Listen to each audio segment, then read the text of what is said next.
Hi, have you ever found yourself in the middle of a red hot vortex circling round and round, wondering if you're ever going to escape? Well, Einstein shared that insanity was doing the same thing over and over, again and again, expecting different results. I think he had that right. I'm sure he had that right. If you're a taxpayer, a human being that cares about other individuals, a politician, you need to see this. My niece, Mia Maya, and I've changed her name for privacy's sake, and I called her Mia Maya as it could be Eenie, Meenie, Mia Maya, or your name or anyone else's. Mia had her first manic episode 9 years ago, and she was diagnosed with bipolar 1, which is the most severe of bipolars. Her world turned upside down along with our family's. She later acquired insulin-dependent diabetes due to the side effects of bipolar medications. She lives with major challenges and she works hard to live as normal of a life as possible. Her strength and her resilience are amazing to me. She was placed a few months ago on Novos Mental Health Social Services, their wraparound program. And wraparound programs are to ensure that there are no more hospitalizations. So our family was so excited as when Mia gets into a manic state, she causes a lot of damage to herself, as well as it's a huge drain to our family emotionally, physically, and financially. Her latest severe manic episode began in January, and her mother and I were in constant contact with her caseworker, doing everything we could to help ensure that she not end up back in a hospital. I'm going to give a disclosure on this. I wasn't keeping a daily journal throughout this episode as I never intended to make a video. However, I went back through text messages and emails, and the dates are very, very close to accurate, if not completely accurate. I decided to do this video as I feel it's past time that others see the inside workings of our mental health system. On January 27th, Mia was picked up by Renton Police. She was in the library and very delusional. She was taken to Valley Medical in Tukwila, Washington. Valley Medical kept her for 3 days, and on the 30th of January, she was transferred via ambulance to Cascade Behavioral Health in Tukwila. Cascade Behavioral Health held Maya for 4 days, and on the 2nd of February, mental health court was held. She was still very delusional, and our family got no voice, which is very common. Her mother has been subpoenaed multiple times, innumerable times over the years, and she has yet to actually go in front of the judge. She goes prepared and sits and waits and never gets to see a judge. So we're told there is a judge, but we're not quite sure. Mia was released from Cascade, and she was sent home alone in a taxi, and she lives alone. 2 days later, she was picked up on the 4th of February, this time by Tukwila Police. She was at IKEA causing a scene with an employee. She was taken back to Valley Medical on the 4th, and she was held in their emergency department for 2 days. On the 6th, she was transferred back to Cascade Behavioral Health again by ambulance. Mia was held at Cascade this time for 5 days, and on the 10th of February, mental health court was held again no family voice. Her court-appointed attorney, who meets with her maybe 5 or 10 minutes prior to her court, he and Cascade agreed she was ready for release. Our family in Novos, her social worker, did not feel that she was stable enough to be released. We'd been visiting Mia daily while she was at Cascade. She, however, was released on the 10th, and she was sent home alone again by taxi, no notice to anyone. We couldn't find her, so the next day we canvassed her neighborhood, and if you've never had the experience of canvassing, looking for someone you love, you're scared to death you'll find them somewhere you don't want to find them, and you're scared to death you won't find them at all. I pray you never have to have that experience.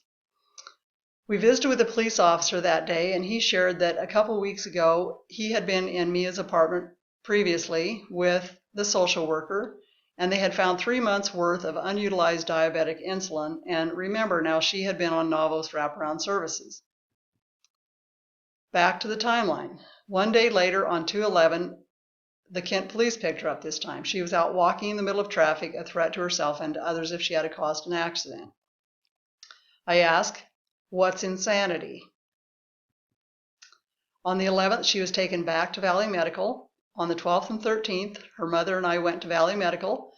We begged, please do not send her back to Cascade. They don't know what they're doing, and she's not getting any better. Please send her to Harborview because Harborview, she's been a patient of theirs in the past and they know how to stabilize her. No luck. They said King County says nope, back to Cascade. Now remember, our system, our mental health system is heaping all of this on a vulnerable individual. Mia has a mental health illness. It doesn't mean we love her any less. If she had any other disease, we and she would not be being treated with such disregard, disrespect, and as such huge injustice. It's all insanity. On the 13th, in spite of our efforts, the third time in less than 1 month, she was sent back to Cascade, again by ambulance. She was held this time until the 9th of March. On the 9th of March, mental health court was held again. Her attorney in Cascade felt she was ready for release. At this point, we were afraid that Mia would get trapped in Cascade, and so we were actually relieved when she was released from Cascade, even though we knew she was very delusional because there had been no improvement in the 4-week stay she'd been there. As an aside, I'm going to share that we had multiple concerns about Cascade, and we filed numerous complaints. We filed with the Attorney General, Bob Ferguson's office, and heard back that no, they don't deal with that. Get a hold of the Department of Health. We filed a couple of complaints with them. And I actually heard back from the Department of Health that they were on site. She said, if it makes you feel any better, we're actually on site doing an investigation because she said we've had so many complaints about Cascade Behavioral Health in Tukwila. I contacted and filed a complaint with Joint Commission Accreditation of Hospitals. And I told them that I'd been a manager in a hospital for a number of years, and if their seal of approval still meant anything, they would not grant it to Cascade Behavioral Health. We contacted a private investigator in Portland, Oregon, and she jumped on it and began unearthing other concerns. Cascade is a for-profit facility, and it shows. Cascade is a creepy place, and I saw a particular one incident that really creeped me out. I won't go into any details. I shared it with an individual that had worked in the industry for 27 years, and he said, I've never heard of anything like that. Cascade has gray and white walls, no color anywhere. Now, my niece has bipolar, and when they have bipolar, they love color. They love to see bright things and enjoy bright things. There's no window to the outside. She loves the outdoors, and there's no outside time. The majority of the floor staff speak very broken English. They can't hardly speak English. One of the meals that I saw, she had a piece of cake, she had Jell-O, and she had fruit juice. Now remember, she has severe diabetes. She's insulin dependent. And they frisk the families every time we come and go. And I mean, we could go on and on. Anyhow, back to the timeline. She was released on the 9th and home to her mother's place this time. The following night, Mia left her mother's without notice, and we were not surprised. Remember, we knew she was very delusional at this point. 2 days later, she was picked up by Federal Way Police. She was taken to St. Francis in Federal Way. St. Francis held her for 5 days, and St. Francis was a true blessing to Mia as well as to our family. They actually cared. The director shared with me, she says, we put Mia in a nice room and given her a big window because she said she loves the outdoors and we're doing everything we can to make her comfortable. They were really, like I say, a blessing. Anyhow, they didn't have any open beds there at St. Francis. Mental health court was held again. This time on the 15th, she was released again in unstable condition. Are you asking yourself yet, what is insanity? We begged to Mia, please let us take you to Harborview. She didn't want anything to do with it. She said, I'm sick of hospitals. However, on the 21st, she took herself to Harborview. She'd previously, as I said, been a patient there, and they know how to stabilize her, and they do amazing work there. Harborview held her until the 3rd of the 3rd of April. And on the 3rd of April, mental health court was held again. Harborview and her outside social worker agreed that Mia was not quite stable. They were still adjusting her medications. We begged Mia, please stay another week to help ensure that when you get out, you can carry on with your life again. She was, however, in the most stable condition she'd been in since early in January. She did not agree to stay. She was sick, really sick of hospitals by this point. Imagine that. As I said, she was still the most stable we'd seen, however. Against the advice of Harborview and the social worker, mental health court released her once again. A week after her release, her electricity in her apartment was shut off, and we're like, how can that be? She has a payee that's responsible to the federal government and is paid by the federal government.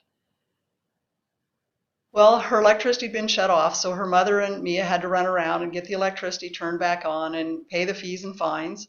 And we're saying, where are the wraparound services? Everyone at every level is paid, but who's looking out for Mia? Aside from the complete injustice, would you like to see what it costs the taxpayers? Valley Medical average night stay is $4,470, which is a DSHS rate. However, they're on contract rates, and so those vary by per patient, depending on what the patient contract is with the hospital. And they also shared that their rates increase if the patient's not calm, and I can guarantee you Mia was not calm, because when she gets in her manic state, if it's against her will, and all 3 admissions there were against her will, then she often ends up in restraints. Excuse me.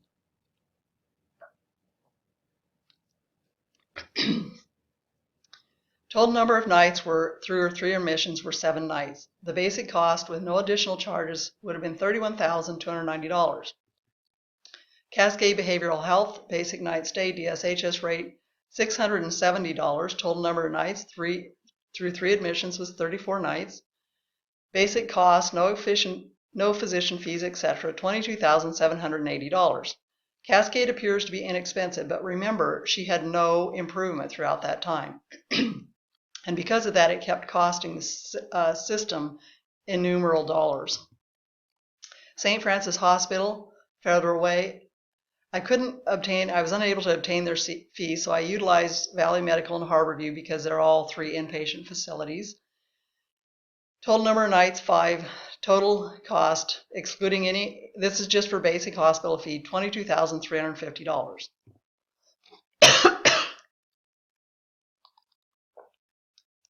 Excuse me. Harborview Medical Center, 14 nights, $62,580. This is all just for basic hospital fees. It doesn't include anything beyond just the basic hospital room. For less than a 10-week period, for just one mentally ill individual, the taxpayer spent $139,000. Above the medical facility expenses, then you have to include physician fees, inpatient testing, mental health court fees, attorney fees, law enforcement expenses, ambulance charges, taxi expenses, all the disability service expenses that continue even though Mia is in and out of the medical facilities, and oftentimes she has in the past ended up in jail. What does all this add up to? One mentally ill, vulnerable individual being mistreated by a crazy mental health system. It's easy to forget that we're talking about a human being, a vulnerable human being. This is in a less than 10-week period, and this easily cost $200,000 to the taxpayers. What does this cost our society as a whole? The 2015 American Fact Finder says that there were 242,831,196 adults in the U.S. The CDC says that 3.6% of those adults in any given past 30 days is in serious psychological distress. So you take the 3.6 times the total adult population and you come up with 8,741,923 who could have been in the last month in serious psychological distress. So if just 10% of them experience what Mia did, and say they do it just one time in a year, it's costing the taxpayers $174 billion with a B, $838,460,000 per year. Let me repeat that, $174,838,460,000. What is insanity? As one of the wealthiest, most advanced nations in the world, we should be completely embarrassed with ourselves. We can and we must do better. We could be treating our mentally ill much more humanely. Money already is being spent. Results are extremely unjust to the vulnerable. We must improve our system. My mission is simple. When you see a mentally ill person on the street, treat them with respect and kindness. They're dealing with things you can't even imagine. Acknowledge mental illness as a fact of life. Chances are either you or someone you love will someday be living with mental illness. As taxpayers demand more for your money, It's imperative we bring together policymakers, change agents, and decision makers. We must stop doing the same thing over and over and expecting different results. We must do better. We can bring together physicians, both medical and mental health, law enforcement, judges, attorneys, social services, hospital administrators, public health leaders, politicians, individuals with mental illness, and family members of them.